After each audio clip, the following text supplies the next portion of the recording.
Well, the Buddha's teachings is for one to respect oneself and respect others. And when you begin with respect, then you can move on to kindness and compassion. If you don't have a sense of respecting yourself, which means actually seeing one's worthy qualities, then it's very difficult to like yourself. And if we are going to like others, we all have to begin by respecting them. That is, seeing their worth as a friend, as a human being, as a companion in life. And then we can talk about kindness, compassion, love, friendship, all those other qualities. So Buddha's teachings is trying to get people to focus on what's noble and good and think in a positive and kind way towards themselves and towards other beings. Because firstly we have to reflect and think, what do I want out of life? And I myself and all of you want to be happy. That's a kind of fundamental quality of human beings and even animals. Animals don't want to be hurt, they don't want to experience pain, and human beings are the same. And we don't want that, and and neither does anyone else. So the first thing is when we realize that people don't want unhappiness and they want happiness, then we should rise up and give that, firstly to ourselves, be it by thinking kind thoughts to oneself, then thinking kind thoughts about other people, saying kind things about oneself, and saying kind things about other people, doing kind acts which are beneficial to oneself, don't hurt oneself, and the same to other people, doing things that are beneficial to them, kind to them, and don't cause any hurt or harm. And that's an essential human quality which is found throughout the world in all religions. It's not Buddhist, it's truth. And that's what Dhamma means. What is true in the world for everybody. And that is a fundamental truth, that people want to be happy and avoid unhappiness and avoid pain. Well, the 10 Barometers is a teaching in the Buddha's teachings which is about the qualities for development which leads to spiritual growth and to make one more mature as a human being. Because somebody can be, say, a very intelligent human being but not be a very mature human being, so not be very grown up. So someone can be smart but foolish, sharp and intelligent, can answer all the questions in the books, but not be very wise to lead a skillful life. And so the emotional maturity to grow up as a human being is what we find in the 10 Barometers. These are the 10 spiritual qualities which lead to maturity, to lead to development as a human being. And those material qualities are, for example, in those 10, there's virtue, being a virtuous person. Some people are intelligent, but they're not virtuous. That is, they don't have sila. Some people, for example, are intelligent, but they're not very generous. They don't have dana barometer. So we have the generosity. It shows an act is someone who is very kind, considerate, shares things with others. That's an intelligent, mature person. That's a grown-up person. Someone who only thinks of themselves is a very selfish person and not very mature. So you've got generosity, and then you've got also other qualities. I'm not doing it in order, but you've got, say, truthfulness, satya, which is somebody who is truthful and honest. If they say they're going to do something, they do it. They say they're not going to do it, they don't do it. They always tell the truth. somebody has determination, adhitthana. They think they're going to do something, they decide to do it, then they follow it through to the end. Some people are very good at starting things and never finish them. They start a book, they don't finish it. They start studying, they never finish that course because they haven't got that determination. Then the Nekkhamma Barami is the ability to give up things, go without. For example, some people, they have to have a lot of things before they're happy. Some people can say, I don't need all those things, I can still be happy. I don't need the most or the best or everything to be happy. I can be happy with little or even sharing things. So by giving things away to somebody else, that makes you happy. That's what we call the Nekkhamma Barami, the quality which one is actually giving up or abandoning.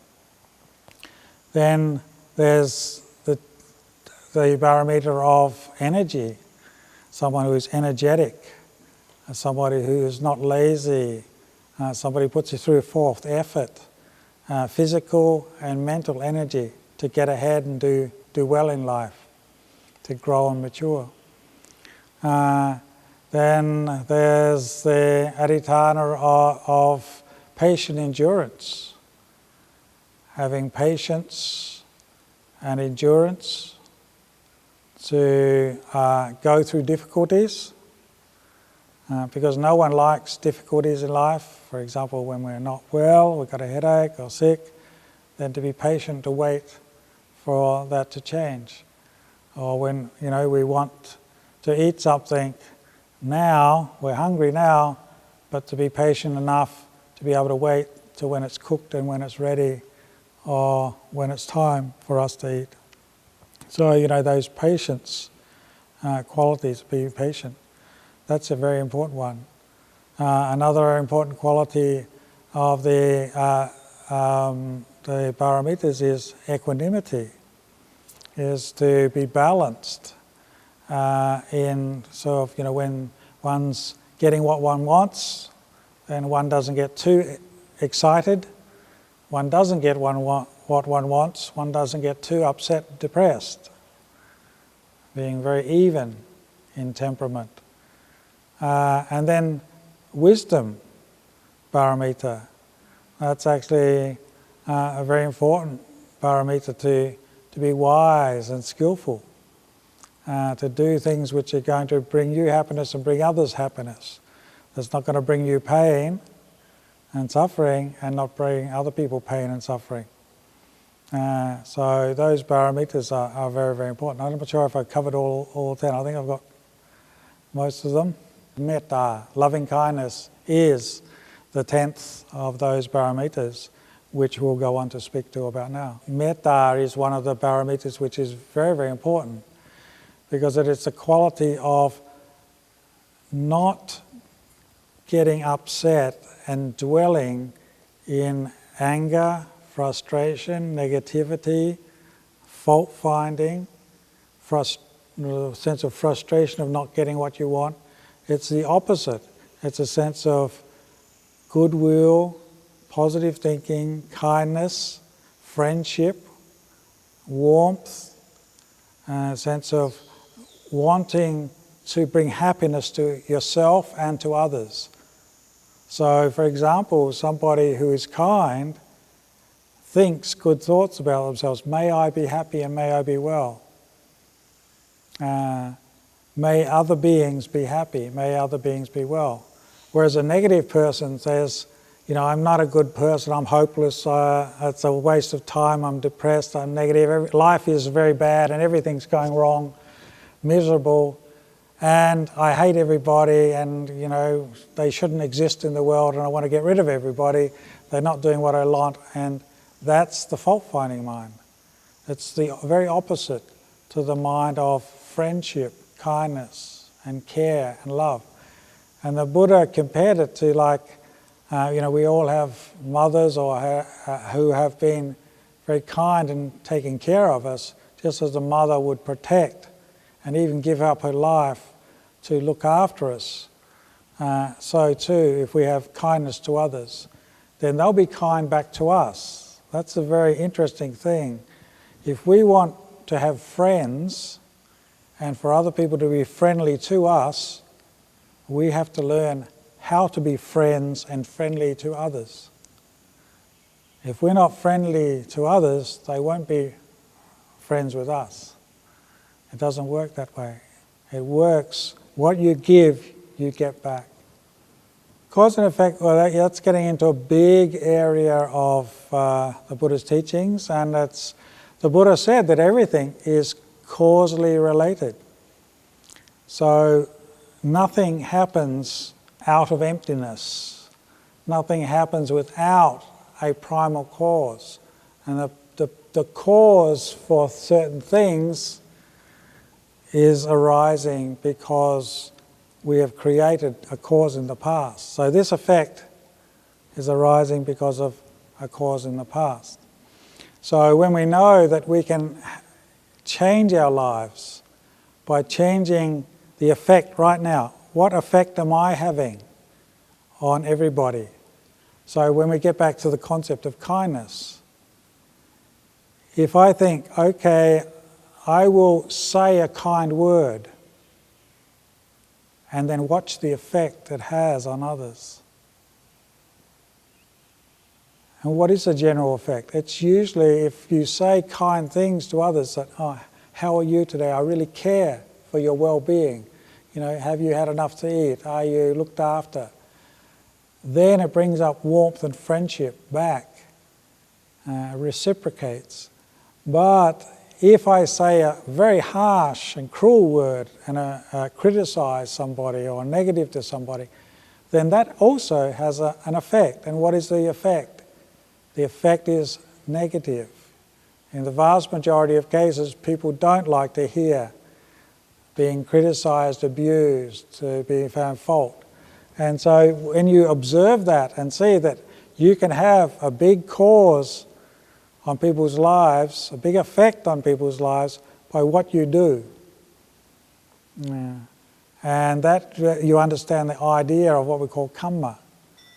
That if I say take a bowl or a stone and throw it into the lake, it falls into a lake of water, it will send out ripples right across that lake.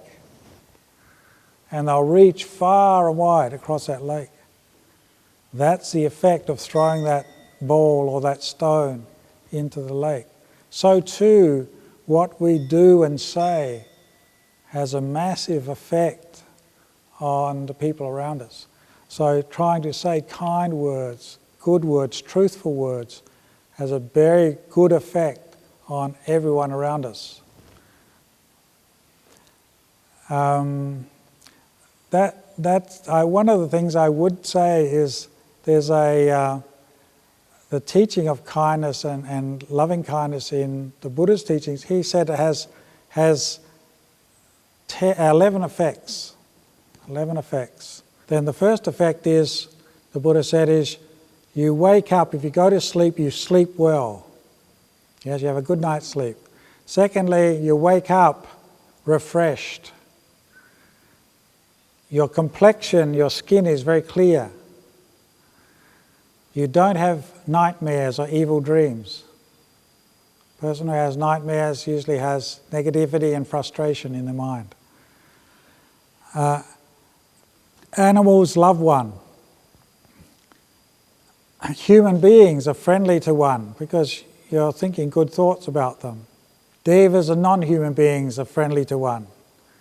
One is not hurt or harmed through violence, through someone's trying to stab you or poison you or kill you, because you're friendly. You have loving kindness to other beings. People don't want to hurt you. Your mind becomes peaceful very quickly.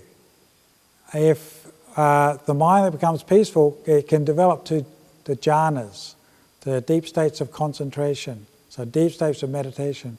And if one dies unconfused. in those deep states of meditation. And the last thing is, if one dies in that state, one's born in the highest heaven realms, in the heavens of the Brahmaloka, because that's why it's called the divine abidings. Having kindness and compassion is a divine abiding.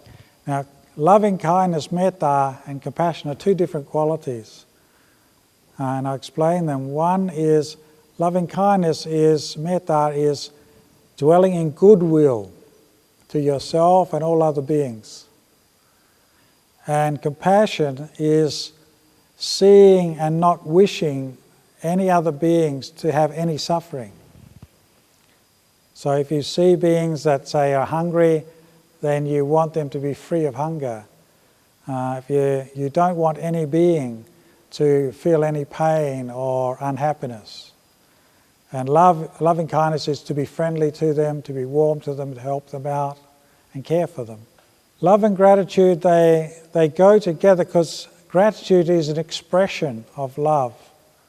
So if you really love somebody, then you remember. Gratitude means to be grateful, to remember all the good things they've done for you.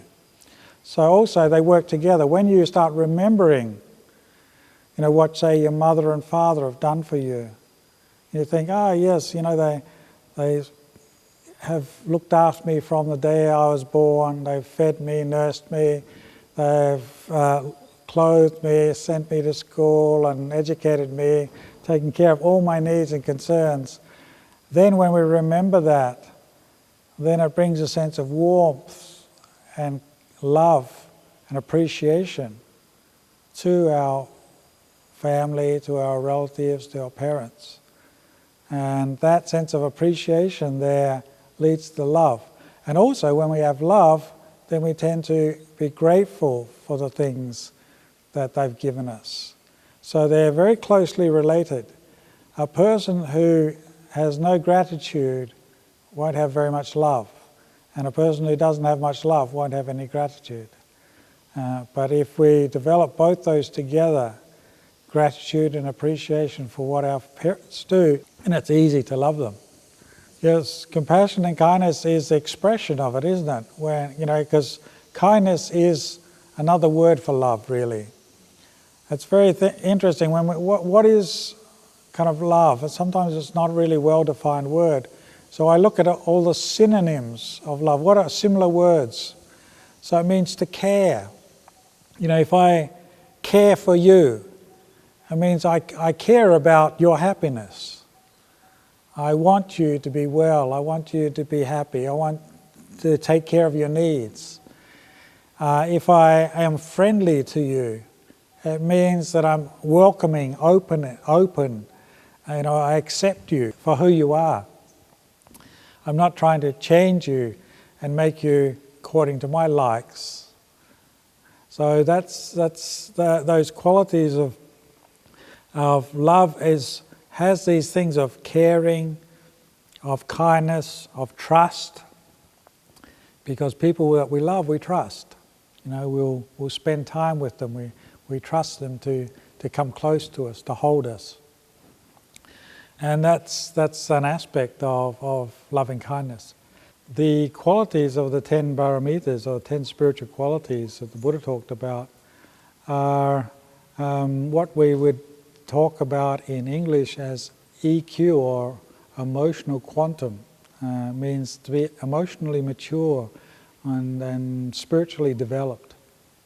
And some people have very high IQ, that is, they have intellectual quantum, they have a very high intelligence, can pass exams, finish a degree, a doctorate, but they for example, are not kind, they're not truthful, they're not honest, and so because of those qualities, they cause a lot of problems in the world, or they not successful in the world. They're not successful in what they do. So this quality of what we call this EQ means that it's a quality which you can actually be very successful in life. And there's many people who, say, haven't gone to university, for example, or haven't studied high way, or have gone to university and studied, but also have a very high developed quality of spiritual maturity.